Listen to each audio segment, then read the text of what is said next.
chance to even get on Santa's lap I can- to talk to him about what he needs to bring this year. That's shitty. That is. All right, let's get to business here. You were Colton, Mike. That quick joke tells you everything about this courtroom. This judge moves fast because the docket never stops. But don't be fooled by the humor. When probation violations come up, the tone changes real quick. Barrett. Yes, sir. And this is clause number 24 CR 687. And in this case, there is a motion to revoke probation that's been filed. It was filed on September 19th, 2025.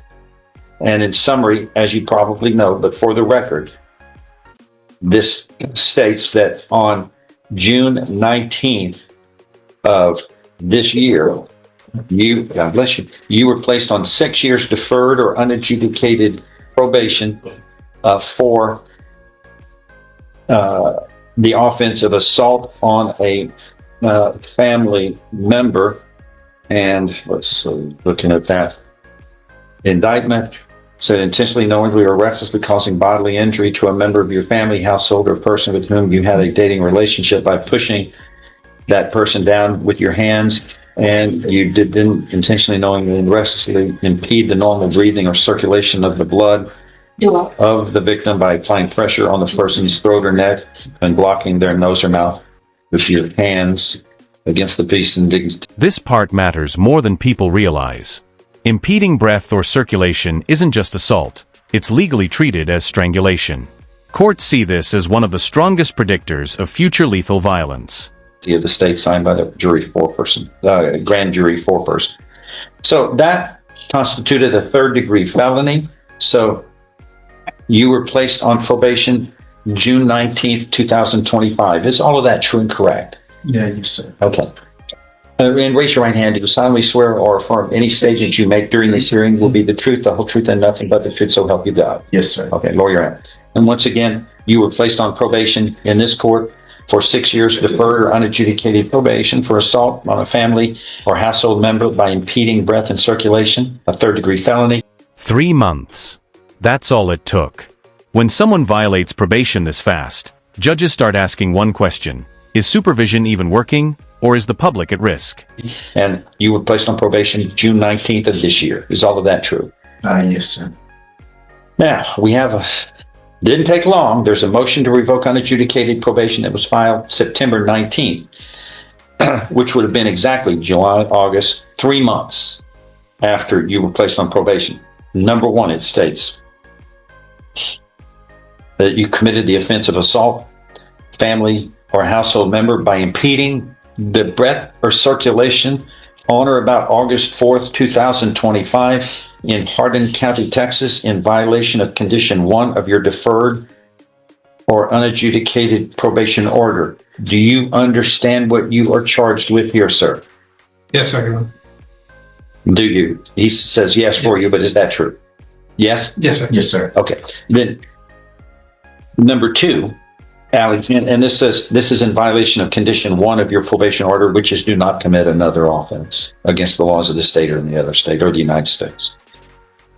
The second allegation states you committed the offense of interfering with emergency requests for assistance on or about August 4th, 2025 in Hardin County, Texas. And that must have been something arising from this other incident in violation of Condition 1 of your deferred or unadjudicated probation order. Where is that found, that crime? The impeding, or are you talking about the one? Interfering with requests for assistance. It's in the... Is it in the penal code? Or in That's in the penal code. Okay. 42.062, interference with emergency requests for assistance is exactly what was alleged here. Blocking someone from calling 911 might sound secondary, but legally it's huge. The law treats this as cutting off a lifeline. In domestic violence cases, this charge often hits just as hard as the assault itself. An individual commits an offense if the individual knowingly prevents or interferes with another individual's ability to place an emergency call or to request assistance, including the request for assistance using an electronic communication device in an emergency from a law enforcement agency, medical facility, or other agency or entity The primary purpose of which is to provide for the safety of individuals. An offense is a Class A misdemeanor, except that the offense is a state jail felony if the actor has previously been convicted under this section. Which I don't think that's what he was convicted of. Yes, sir. Okay. So do you understand what you're charged with in allegation number 2? Yes, sir. Okay, speak out. Okay. What are we doing today? Bond hearing. Yes, Is that sir. right? Yes, sir. What's his bond line now? No bond? No bond, because he was transferred from Hardin County to here. You wanted to have. All right. It's your motion. Go ahead. Your Honor, I guess we'll just start with, basically, he's on deferred, so his. Okay, I know. You have Here's what data or testimony to present? No, sir, except that the allegations in the motion to revoke probation for the probation that he's on, he is entitled to a bond. Here's what has happened, if I may proffer. In Hardin County, he's been in custody since September. He made bond in Hardin County, and they put terms and conditions of release on him. So he already has a monitor. In fact, he's wearing that on his leg. Mm-hmm. He already has terms and conditions of distance. He already has terms and conditions of contact. He has of many terms and conditions. There may be a term and condition that the state requests, but at this particular juncture, we're respectfully asking for a reasonable bond, a bond at around $25,000. And I think the state has a request for a condition that they'd like the court to consider. Don't tell me the victim in this case is the same victim in the underlying indictment. Is it? No. The A underlying, different victim? it is a different victim. States. This is the The victim advised that her fiance, the defendant. Okay, this was the fiance. Yes, this was a that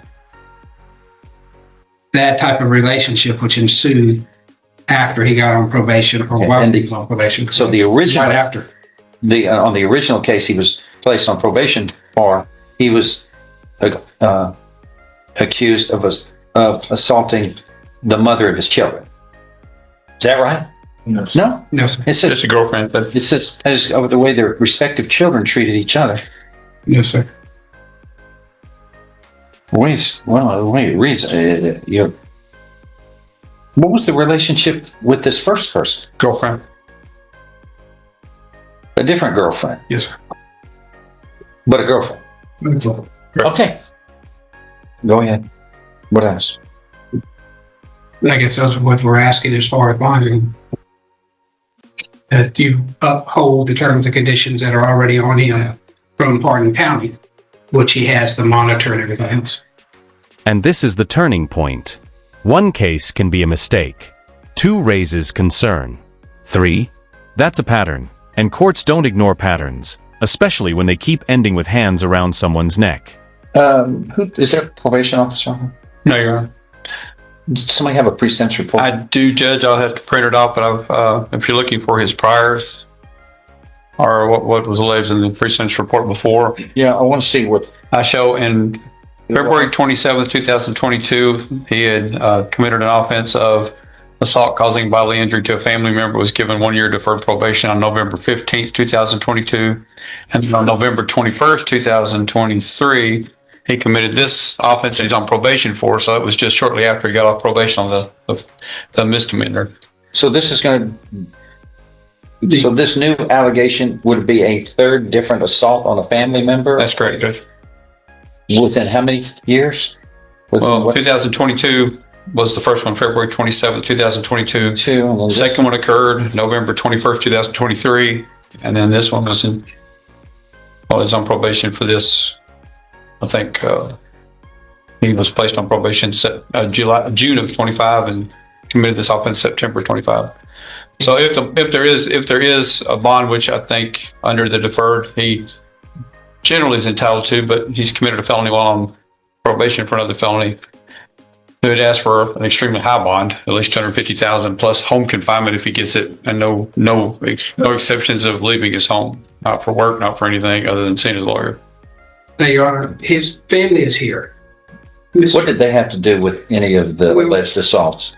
That's what I'm worried about. The families, they're always going to be here. No, Let me speak. The family, this is what's annoying about it. They're here. Okay. This is the third assault in just a short period of time by a close member, a relationship, who has a relationship with these people. That's what I want to know is what's the family doing to keep that from happening? If they're not involved in the deterrence of it, I don't need to. This is one of those moments where the courtroom goes silent. Judges rarely say this out loud, but the law backs it up. Strangulation isn't about anger. It's about control, and it's why bond decisions here become life or death serious. Hear them. I really don't. Let me speak and finish. I'm sorry, I thought you were. I apologize. How can you do? I'm still speaking. I'm sorry. We can't, but we can't both speak. Or we'll take one at a time. But family assaults are the most dangerous and the volatile of them all, and that's why we're very sensitive about this. And this is, three uniquely similar situations, and he's when somebody puts their hands around someone's throat and squeezes, there's only one intent, and that's to kill. Well, that is. No, don't interrupt me. I'm still speaking. You're going to have a chance to respond. That's exactly what it's all about. You got to breathe, and when you prevent somebody from breathing, they're going to die. And that's in the underlying indictment. It's alleged in the indictment that he pleaded guilty to. Then we got, let's see, a prior conviction, you said, Mr. Laird? Yeah, it's prior deferred probation. For what offense? And that was in 22? Yes, sir. He was given, the offense occurred February 27, 2022. It was assault causing bodily injury family member. On November 15, 2022, he was given 1 year deferred probation. And then he committed. What was the underlying facts of that? Does it show? The first one? How the assault occurred? Let me see if I can find that. But while he's doing that, here's on this one, on August 5th, committed the offense of assault by impeding breath or circulation again. He strangles people. No. What do you do when you stick your hand around somebody's neck and squeezes? That's strangling. That is your arm. All right. He's done it twice, according to this. And then I want to know what happened in the first case of his first love interest. Man, that's just incredible. You get to the probable cause, Judge. Just on a side note, you're getting it all wrong. You're supposed to respect and care for the people you care for and love. Yes. Not strangle them. Yes. Okay. I didn't know if maybe you didn't understand that, but you understand that clearly. Probable cause says on Sunday, February 27th, 2022 at 3:16 hours. Officer dispatched to 1205 MacArthur Drive, reference to disturbance, possible assault in progress, called in by juvenile. Upon arrival, officers on scene overheard a loud thud, and upon entry found that the accused, Colton Barrera, was assaulting his living girlfriend of 1 month by throwing her inside the bedroom up against a wall multiple times, causing her pain and bodily injury. Barrera was observed to be intoxicated as the assault occurred after he had arrived home angry. Barrera was placed under arrest for Class A family violence. All right, you go ahead. Thank you. What I was going to say is that the families here, when they hired me, the very first thing I tried to do was get him civilly committed with a committal because he's been diagnosed as bipolar. Now there's extenuating circumstances and facts that are part of this new case. That's when his family came to me, and that's when I began to do it. I couldn't get it through the county judge to try to get that. Otherwise, that's where I was trying to get him back on his meds, back where he needed to be. And that was the whole process of them hiring me. What medication are you talking about? His medication for his bipolar disorder. He has major depressive disorder. Of course, he has ADHD, but How long has he been on medication? Since how many years? I've taken it for probably 5 or 6 years consecutive. Oh, wait. Okay. So whose fault is it he's not taking the medication that was obviously prescribed for his situation. Whose Well- fault is that? Who's keeping him from swallowing the pills? Right. And Who's doing that? well, his family has come in and tried to start do that. They tried to take a No, it's his choice, right? Well, yes, sir. But Okay. I'm just saying, as far as the family, where's the family going and where is his support team? He has a support team. I tried to get him into Oceans. Oceans was considering taking him, which is a long-term treatment facility for mental illness and other disorders. I couldn't get the committal into MHMR or B&H in order to get from there to Oceans. And so that's where we are. When I asked the court for a bond, the court said no. Bring I'm him asking, here. here's what I'm more concerned about. Is he competent mentally? Do we need a competency evaluation? He's been able to speak with me. Yes or no? On No. that? There's not a question about that? No, sir. So the choice is his.